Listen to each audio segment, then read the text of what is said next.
So during the Xbox showcase, we did get some updates on Starfield. But one thing that was announced apart from the DLC was the addition of paid mods. Do you know the way to Uranus? Let's see what this Vanguard knows. Let's go check in and see how people are reacting to the news now that it's been a few days for them to simmer on it. Oh, not very good. Not very good at all. Well, so remember the modders came out and said straight up, even if it was free, that they weren't going to do it, right? And then you come out and be like, nah, now you're going to pay for them. so no matter what, this was always going to be an L because it's like the modders didn't want to mod for your game when it was free. So now you've added an extra L to your game. So it's just and then they're doing that little DLC on there as well, where it's less open world.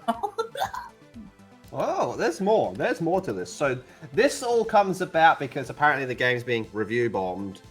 Because you know what? Bethesda announced Creation Club, probably the most hated thing that Bethesda's ever done is the Creation Club. No one fucking likes it. It's just a way to extort money from modders, right? Anyway, go on, Moz, because there's a part 2 to this. I think I hate the Starfield community more than I hate Cyberpunk. No, you don't, and I'm going to show you why. Because at least Starfield will be getting a year 2 of content. Now, this comes from an interview with Mr. Matty Plays. He got Todd Howard, the top T himself, man. The mighty Todd Howard appeared on Mr. Matty Plays' channel. Yeah, and they had a discussion for about an hour and talked about many things. Now, I've been watching Mr. Matty Plays for a long time. I'm of two minds with him talking to someone like Todd Howard. On one hand, it's like, yeah, that's pretty fucking cool. Congratulations. But on the other hand, if he turns around and goes, oh, Starfield's good, it's like, what happened?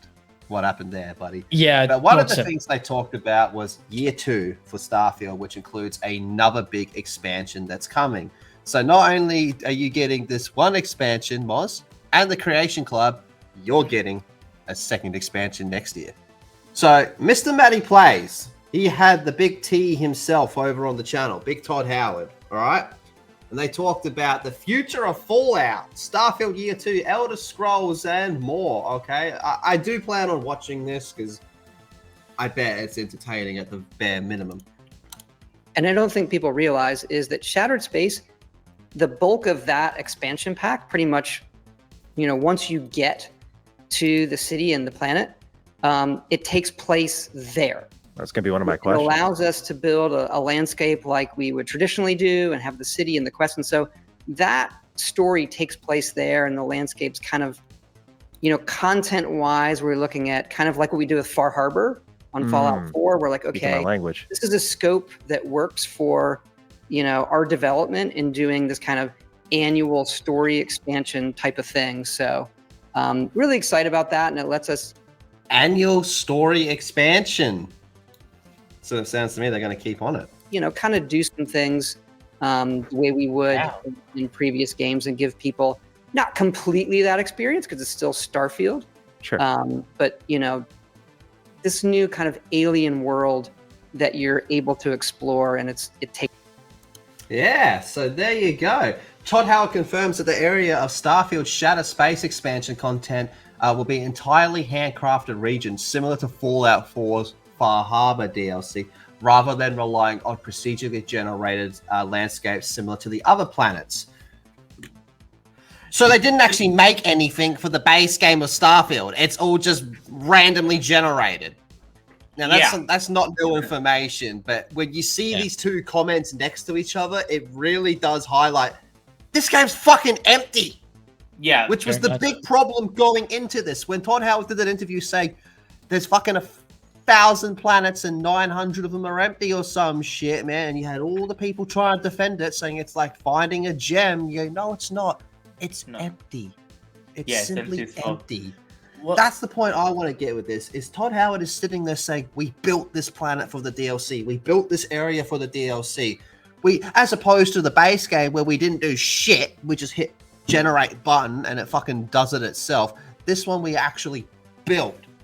It should have been just 6 planets and then just really made some cool shit with those 6 planets instead of, oh, look, 1,000 planets and they're all exact same with the snow or desert, just biome change. Oh, cool, right?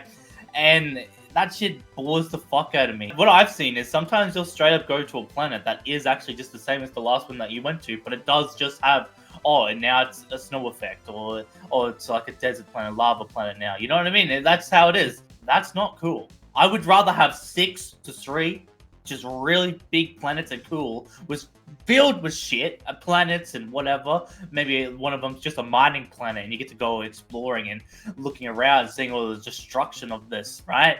That would be way cooler than, oh, cool, let's say, oh, look, another rock. Oh, look, another shitty little enemy. Like, what the fuck? Well, there's a little bit more. So these are just some of the key points from the interview. No need to rush out a new Fallout. Oh, because there's no in sight for Fallout 76. Oh, I'm gonna kill him. Ouch. Yeah, dude, that's so shit. Dude. Oh, it gets worse, though. It gets worse. So first of all, the last month, there was around 25 million players over all of Bethesda's games. Now, this is the part that I think is going to hurt you. Modernized versions of Fallout 1 and 2 for console are not a priority. And instead, annual story expansions for Starfield. See, that's fucking retarded. You would outsell those 2 games alone, like an actual upgraded version of those games would outsell an expansion for Starfield. Way more. So not even from a business point of view do I get this. So you're telling me the actual modders tell you it's a piece of garbage shit. So instead of just releasing your expansions and dipping, oh, let's take up all this extra time on Fallout, because they're probably taking the team away from Fallout 5 as well from this. The team's not as big as it should be. Oh, forget Fallout 5, man. They still have to do Elder Scrolls. And I don't see anything in the highlights about Elder Scrolls 6. Not a damn word. It's like, what did he say? Just a bunch of sweet nothings to us again? It seems like he would rather just do the show with Fallout, man. Yeah, so that's the cliff notes from Big Todd T, the Mac G. I will give him some slack about the Fallout 1 and 2 for consoles. Those games are really not made to be for the console, at least with a gamepad. They're really built to play with PC, mouse and keyboard style. Why not just bring it over to like the Xbox PC unless it's already there? Give it some access to the Game Pass players. Play it.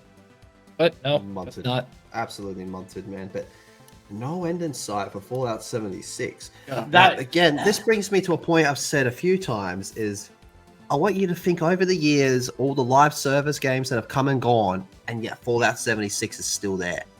I don't know how. So it's got to have a fucking player base. It's got to. As much as like when we played it, that was the first time I ever tried that game, and I was fucking over it. Never wanted to touch it again because of how boring it was more than anything. There has to be a player base for it, and they have to be spending money on it. Otherwise, they would just move on to the next thing. I don't get the appeal. I don't get it either. I really don't. I know everyone has different tastes and everyone's going to like different things and all that type of shit. That's normal. But everyone that I've ever actually spoken to about Fallout 76 have all said, nah, it sucks asshole. Is the game available for Xbox Game Pass players? Yeah. Unfortunately, we can't get the numbers. But what about the Steam numbers about with Fallout 76? Every single Fallout game got a huge jump when the show came out. There's currently nearly 25,000 people playing Fallout 76 on Steam. Oh wow, that's fucking double the ones currently playing over on Starfield. Yeah. That's doubling Starfield. But let's do the Starfield expansion and not worry about Fallout.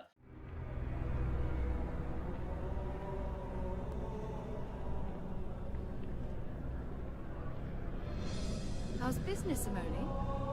Sarah, hi. Oh, not as good as it should be, but I'm hoping that picks up soon.